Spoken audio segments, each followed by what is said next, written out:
శ్రీనివాస్ గారు మీరు డబ్బులున్న రాష్ట్రాలకు ఎక్కువ సీట్లు ఉండాలంటే పేదోడి కోటు తీసేయాలంటారు అనేది ఒకటి.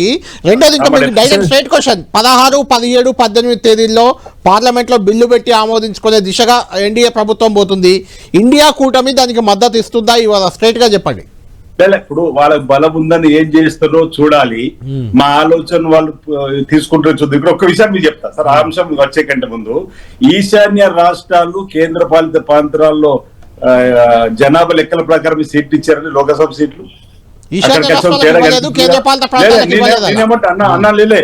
ఇప్పుడు ఇంకోటి ఇప్పటికే వస్తుంది 273 సీట్లు ఉంటే ఇప్పుడు 543 సరిపోతుంది కదా అని. అవును, ఇప్పటికే వస్తుంది. రేపు ఇంకా అంతరం బాగా పెరిగిన తర్వాత మన దక్షిణ రాష్ట్రంలో పట్టించుకుంటూ ఉంటున్నాం మేము అనే పాయింట్ అది. ఇప్పుడు 2026 వరకు చట్టం వేసి 2026 జనాభా లెక్కల తర్వాతనే సీట్లను మిస్తామని చెప్పన్నటువంటి సందర్భం. ఇప్పుడు ఎందుకు అడవుడు చేస్తారని చెప్పంటున్నాం. ప్రజల పక్షాన ప్రశ్నించేటువంటి అవకాశంలో ప్రయత్నం చేయడం తప్పలేదు కదా. మీరు మద్దతు ఇస్తారా ఇప్పుడు ఈ 2 బిల్లులకు? నేను సరే, మా కాంగ్రెస్ పార్టీ తప్పనిసరిగా ప్రజల ఆలోచనకు అనుగుణంగా ముందుకు పోతుంది. ఈ రోజు మా యొక్క అభిప్రాయాన్ని, మా ఈ దక్షిణాది రాష్ట్రాల యొక్క అభిప్రాయాన్ని తెలంగాణ రాష్ట్ర ముఖ్యమంత్రి రేవంత్ రెడ్డి గారు కళ్ళకు కట్టినట్టుగా ప్రభుత్వానికి చెప్పడం జరిగింది, నరేంద్ర మోడీ గారికి చెప్పడం జరిగింది. చూద్దాం ఏం జరుగుతుంది 16, 17, 18 తేదీలలో. 2029లో పార్లమెంట్ ఎన్నికలు, 2026 జనాభా లెక్కలు అంటున్నాం.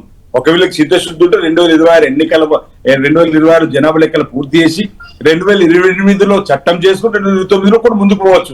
కానీ 2011 ఎన్నిక జనాభా లెక్కల ప్రకారం ఎందుకు ముందుకు పోతుంది? ఇంత అడవుడు ఎందుకు? ఒక ఇంత అడవుడు అనుకుంటే 2020లో మహిళా బిల్లు వచ్చినప్పుడు ఎందుకు 2024లో మీరు మహిళలకు సంబంధించినటువంటి చట్టాన్ని తీసుకొని వచ్చి మహిళలకు అవకాశం ఇవ్వలేరు? ఒక మహిళలకు అవకాశం ఇప్పుడు 181 మంది మహిళలు చట్టసభలు ఉండేవాళ్ళు కదా.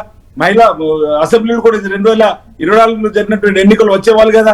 అంటే వాళ్ళు మహిళా బిల్లును వేరుగా చూస్తలేరు, మహిళా బిల్లును అడ్డు పెట్టుకొని ఈ రోజు వాళ్ళకి నచ్చినట్టుగా సీట్లు పెంచుకొని చేసే ప్రయత్నం చేస్తుంది. దాని మీద తప్పడతాం. థ్యాంక్ యూ శ్రీనివాస్ గారు.